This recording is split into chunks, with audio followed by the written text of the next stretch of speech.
తాకట్లో ఉన్న మీ బంగారాన్ని విడిపించి ఆ రోజు ఆన్లైన్ రేటుకి కొంటాం. Sharma gold company. నమస్కారం, వెల్కమ్ టు సుమన్ టీవీ. నేను గీతాంజలి. శని త్రయోదశి.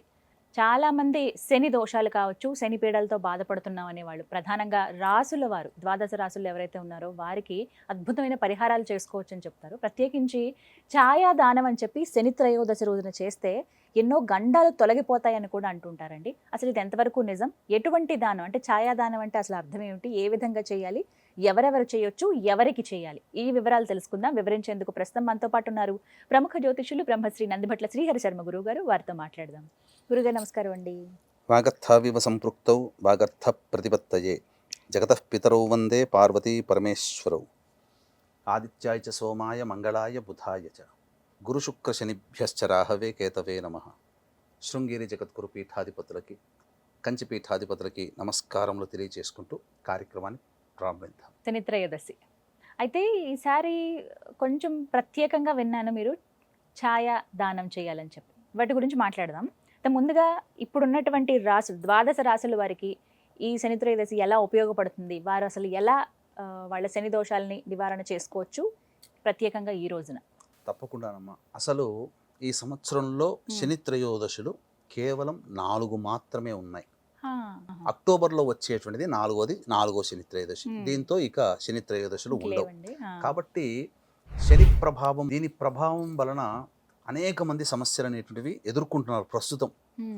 ఇప్పుడు ప్రపంచవ్యాప్తముగా కూడా శని అంటే ఎవరు? శనైశ్చరుడు అని అంటారు. అంటే సృష్టి స్థితి లయకారకాలలో లయకారకుడు పరమేశ్వరుడు అయితే, నవగ్రహాల్లో లయకారకుడు శని భగవానుడు. అందుకనే చూసారా, ఇప్పుడు ఎక్కువగా యుద్ధము, ప్రాణ నష్టము, జన నష్టము, ఎర్త్ క్వేక్స్, ప్రకృతి విపత్తులు ఇవన్నీ శని మారిన తర్వాతనే ఎందుకు కలుగుతున్నాయి? కాబట్టి అంత తేలిగ్గా మనం శనిగ్రహాన్ని తీసుకోవడానికి లేదు. అయితే ఈ శని మీనరాశిలోకి మారిన తర్వాత కొత్తగా మేషరాశి వారికి ఏలిన నాడి శని ప్రభావము, సింహరాశి వారికి అష్టమ శని ప్రభావము, ధనుస్సు రాశి వారికి అర్ధాష్టమ శని ప్రభావం కొత్తగా యాడ్ అయ్యాయి. ఇప్పుడు కుంభరాశి వారికి, మీనరాశి వారికి శని ప్రభావం ఉంది.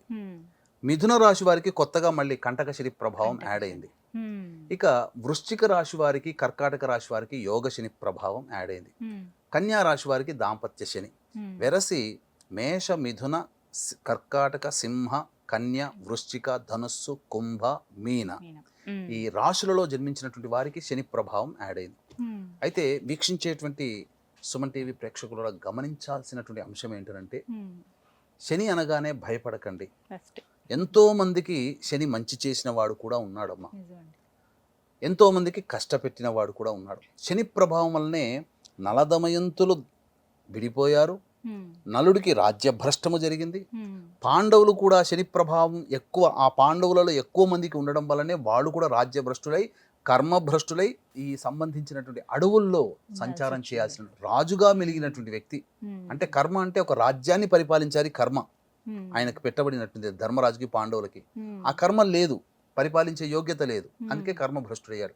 కానీ దైనందిన జీవితంలో చేయాల్సినటువంటి నిత్యకృత్య కార్యక్రమాలన్నీ చేస్తూ ఉన్నాడు, చేశాడు కూడా. ఇలా శని ప్రభావం వలన ఎంతో మంది ఇబ్బందికర పరిస్థితుల్లో ఉన్నారు. కానీ యోగించిన వాళ్ళలో ఎన్టీ రామారావు గారు ఉన్నారమ్మా. శని ప్రవేశం చేయగానే ఇమీడియట్గా పార్టీ పెట్టడం, 6 నెలల్లో అఖండమైనటువంటి రాజ్యాన్ని హస్తగతం చేసుకున్నాడు. ముఖ్యమంత్రి పదవి వచ్చింది.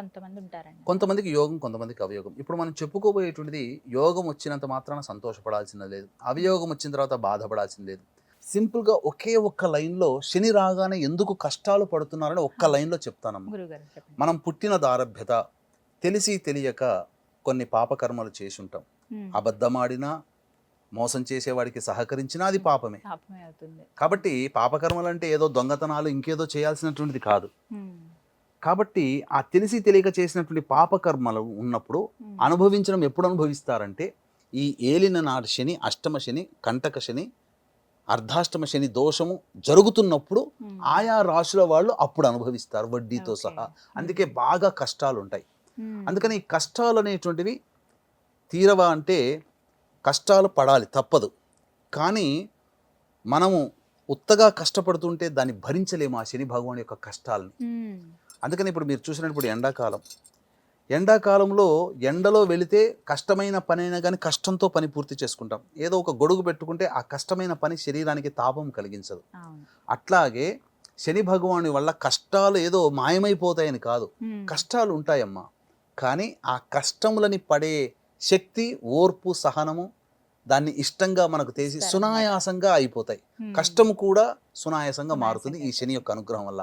అందుకనే వీక్షించేటువంటి ప్రేక్షకులారా, మేష, మిథున, కర్కాటక, సింహ, కన్య, వృశ్చిక, ధనస్సు, కుంభ, మీన రాశిలో జన్మించిన వారే కాకుండా ఈ పుష్యమి, అనురాధ, ఉత్తరాభాద్ర నక్షత్రంలో జన్మించిన వాళ్ళు శని దశ, శని అంతర్దశ జరుగుతున్నటువంటి వాళ్ళందరూ కూడా గమనించాల్సింది ఏంటంటే ఈ శని ప్రభావం వలన సమస్యలు ఉంటాయి. మిగతా రాశుల వాళ్ళకి కూడా సమస్యలు ఉన్నప్పుడు కర్మదోషం తొలగించేవాడు శని భగవానుడు కాబట్టి 12 రాశుల వాళ్ళు ఇప్పుడు చెప్పబోయేటువంటి పరిహారాల్ని పాటించినట్లయితే తప్పకుండా ఆ శనీశ్వరుని యొక్క అనుగ్రహం కలుగుతుంది. అయితే ద్వాదశి తిథి ఉదయం 7:16 వరకు, ఎలాగో సూర్యోదయం దారభ్యత 7:42 వరకు దుర్ముహూర్తం ఉంటుంది. కాబట్టి కాలకృత్యాదులన్నీ తీర్చుకొని చక్కగా వెళ్ళి నవగ్రహాలు ఉన్నటువంటి శివాలయానికి చేరుకొని ఆ నవగ్రహాల చుట్టూ శివాయ నమః అంటూ 27 ప్రదక్షిణలు చేసిన తర్వాత ఆ స్వామికి నల్లబట్ట కట్టాలి. కట్టిన తర్వాత నల్ల ఒత్తితో దీపారాధన నువ్వుల నూనెలో వేసి ఇనుప ప్రమిదిలో కానీ మట్టి ప్రమిదిలో కానీ పెట్టి దీపారాధన చేసి నల్ల నువ్వుల నూనెతో శనేశ్వరుడికి అభిషేకం చెయ్యాలి. చాలామంది అభిషేకం చేసే సందర్భంలో చేసే కామన్ మిస్టేక్ ఏంటంటే ఆ ఈశ్వరుని అమ్మవారి చూసి తన్మయత్వంలో అలవాటైపోయి ఆ శని భగవాన్ని కూడా కళ్ళల్లో కళ్ళు పెట్టి చూస్తూ ఆయన్ని చూస్తూ ఆయనకు అభిషేకం చేస్తూ ఆయన అనుగ్రహం కలగాలని ఆ స్వామి కళ్ళల్లో కళ్ళు పెట్టి చూస్తారు.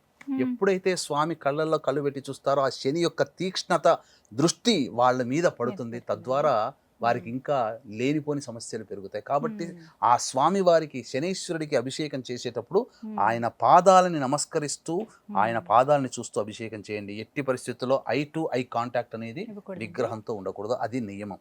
ఇక తదనంతరం ఆ యొక్క దేవాలయంలోనే రావి చెట్టు కూడా ఉంటుంది. రావి చెట్టు చుట్టూ చక్కగా శివాయ నమః అంటూ 27 ప్రదక్షిణలు చేసి తదనంతరం పడమర దిక్కుగా కూర్చొని ఒక 1/4 కిలో నల్ల నువ్వులని రాశిగా పోసి దాని మీద 3 తమలపాకులు పెట్టి మళ్ళీ ఇనుప ప్రమిద కానీ మట్టి ప్రమిద కానీ పెట్టి అందులో నల్ల నువ్వుల నూనెతో నల్లటి ఒత్తితో దీపారాధన చేసి ఆ యొక్క పడమర దిక్కుగా కూర్చొని శని చాలీసా లేదా శని పంజర స్తోత్రము లేదా శని కవచము లేదా శని అష్టోత్తరము 19 సార్లు పారాయణం చేసి ఇంటికి వెళ్ళాలి. వెళ్ళిన తర్వాత అప్పుడు మధ్యాహ్నం 1:40 అంటే 12:40 నుంచి 1:40 మధ్య కాలంలో శనిహోర ఉంటుంది. ఆ సమయంలో పారిశుద్ధ్య కార్మికులకి కిచెన్ సామాన్లు ఏదైనా కొనిపెట్టడం లేదా టీ తాగడానికి కొద్దిగా పైసలు ఇచ్చి టీ తాగబడడం, మరియు మానసిక శారీరక వికలాంగులకి ఏదైనా కానీ వాళ్ళకి తోచినదిగా పండ్లు ఇతర పదార్థాలు పెట్టడం, ఇవి చేయాలి. తరువాత ఆ సమయంలో కంబళి దానం చేసిన చాలా విశేషమైనటువంటి ఫలితం కలుగుతుంది. ఇక ప్రదోషకాల సమయం, ఆ సమయంలో ఆ రోజంతా ఉపవాసం ఉంటే చాలా విశేషం. త్రయోదశి తిథి చాలా సందర్భాల్లో ఉంటుందమ్మా. పౌర్ణమి ముందు వచ్చే త్రయోదశి, అమావాస్య ముందు వచ్చే త్రయోదశి, వీటిలో అమావాస్య ముందు వచ్చే త్రయోదశి చాలా విశేషము. కాబట్టి అమావాస్య ముందు వచ్చే శని త్రయోదశి కాబట్టి చాలా పవర్ఫుల్ అయినటువంటి శని త్రయోదశి. పైగా దేవ వైద్యులైనటువంటి అశ్విని యొక్క నక్షత్రం కూడా ఆ రోజు ఉంది. ప్రదోషకాల సమయంలో కాలకృత్యాదులు తీర్చుకొని చక్కగా ఆ స్వామి దేవాలయానికి చేరుకోవాలి. శివాలయంలో ఆ కాలభైరవుని యొక్క దేవాలయం ఉందనుకోండి, చాలా విశేషం అమ్మ. కాలభైరవుని దేవాలయం లేకపోతే శనీశ్వరుడికైనా అప్పుడు ఏం చెయ్యాలి అంటే ఆవ నూనెతో కాలభైరవుడికి కానీ లేదా ఈశ్వరుడికి కానీ అభిషేకం చేయాలి. చాలా విశేషం ఆ రోజున. ఇప్పుడు ఇంతకు ముందు మీకు ఛాయాదానము గురించి అడగబోతున్నాను. ఛాయాదానం అంటే ఏంటి గురుగారు అసలు? ఛాయాదానము, ఛాయ అంటే నీడ. కాబట్టి ఒక ఇనుప బాణీ కానీ లేదా ఒక మట్టిది కానీ ఒక మంచి ప్లేట్ లాంటిది ఉంటుంది. రెండు అరచేతులు పెడితే అందులో పట్టేంత సైజు తీసుకొని అందులో ఆవ నూనె వేయాలి. వేసి దేవాలయంలో పడమర దిక్కుగా అస్తమిస్తున్నటువంటి సూర్యుడు కొద్ది వెలుతురు లేదా అస్తమించిన తర్వాత ఎర్రటి బింబం ఉంటుంది, చీకటి పడకుండా ఆ సమయంలో ఆ యొక్క ఆవ నూనెలో వేసిన ఆ మట్టి పాత్రలో కానీ ఇనుప బాణీలోకి వేసిన ఆవ నూనెలో తన ముఖాన్ని చూసుకొని ఓం ప్రాం ప్రీం ప్రౌం సం శనైశ్చరాయ నమః లేదా ఓం సం శనైశ్చరాయ నమః అనేటువంటిది 19 సార్లు జపం చేసి దేవాలయంలో దీపారాధన చేసే చోటునైనా లేదా రావి చెట్టు దగ్గరనైనా కానీ పొద్దున చెప్పాం కదా నల్ల నువ్వులు రాశిగా పోసి అక్కడనైనా కానీ ఆ యొక్క ఛాయని అంటే మన ఫేస్ని అందులో చూడాలి. చూసి 19 సార్లు ఓం సం శనైశ్చరాయ నమః అనుకుంటూ మన ఫేస్ని తనివి తీరా అందులో చూసి ఆ దేవాలయంలోనే దీపారాధన చేయొచ్చు లేదా రావి చెట్టు దగ్గరనైనా కానీ దీపారాధన చేయొచ్చు.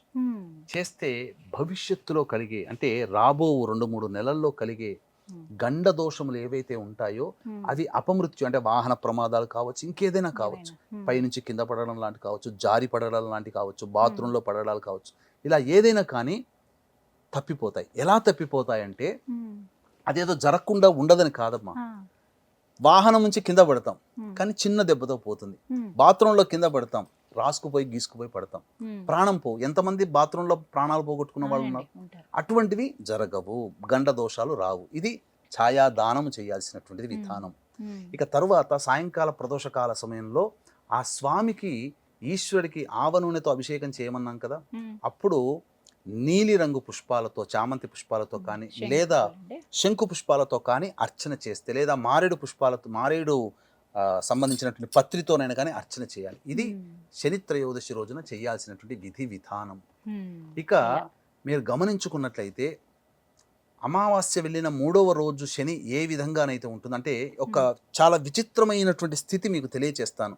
ఆకాశంలో చంద్ర దర్శనం చేసుకోవాలి. ఆ సమయంలో ఎలాంటి స్థితి ఉంటుందో తెలియచేస్తాను. వీక్షించేటువంటి ప్రేక్షకులు కూడా ఈ శని త్రయోదశి సందర్భంగా మేష మిథున కర్కాటక సింహ కన్య వృశ్చిక ధనుస్సు కుంభ మీన రాశుల్లో జన్మించిన వారికి శని దోష పరిహారార్థమై శనీశ్వర హోమం, అఘోర పాశుపత మంత్ర హోమం మరియు విద్య వివాహ దాంపత్య అనారోగ్య సమస్యల నివారణకి 18 రకాల హోమాది కార్యక్రమాలు చేసి శక్తిపాతము చేయబడినటువంటి శంకరుంగలి మాలని అందివ్వడం జరుగుతుంది. అవకాశం ఉన్నవాళ్ళు కార్యక్రమ తదనంతరం కాంటాక్ట్ చేసి పూర్తి వివరాలు నమోదు చేసుకోవచ్చు. సాయంకాలం 5 గంటలకు ప్రారంభమవుతుంది కాబట్టి సాయంకాలం 4 గంటల లోపల మీరు ఈ కార్యక్రమంలో నమోదు చేసుకోవచ్చు.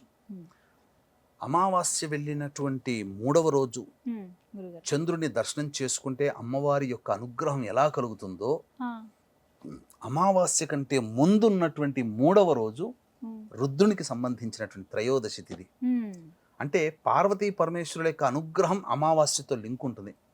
అమావాస్య ముందు 3 రోజుల ముందు త్రయోదశి, 3వ రోజు అమావాస్య అవుతుంది. త్రయోదశి నుంచి త్రయోదశి, చతుర్దశి, అమావాస్య. కాబట్టి త్రయోదశి వెళ్ళిన 3వ రోజుకి అమావాస్య. త్రయోదశి తిథి రుద్రుడు అధిపతి అవుతాడు. కాబట్టి ఆకాశంలో చూస్తే నెలవంక చాలా అందంగా కనిపిస్తుంది. ఆ దర్శనం చేసుకుంటే పరమేశ్వరుడి సిగలో చంద్రుడు ఎలా ఉంటాడో ఆ అమావాస్య ముందు వచ్చే త్రయోదశి తిథి రోజున చంద్రుడు అలా ఉంటాడు. ఆ పరమేశ్వరుడికి నమస్కారం చేసినట్టే లెక్క. అమావాస్య తర్వాత వెళ్ళిన తదియ తిథి ఉంటుంది కదమ్మా, ఆ తదియ తిథికి అధిపతి ఎవరు? గౌరీ. గౌరీ కూడా త్రయోదశి రోజున అమావాస్య ముందు ఉండే త్రయోదశి రోజున చంద్రుడు ఎలా ఉంటాడో అమావాస్య వెళ్ళిన 3వ రోజు కూడా చంద్రుడు అలా ఉంటాడు. సేమ్ అలాగే ఉంటాడు. ఇటు రుద్రుడు అటు పార్వతి, ఇద్దరి అనుగ్రహం కలుగుతుంది. అందుకనే త్రయోదశి తదియ తిథికి చాలా దగ్గర సంబంధం, మధ్యలో అమావాస్య.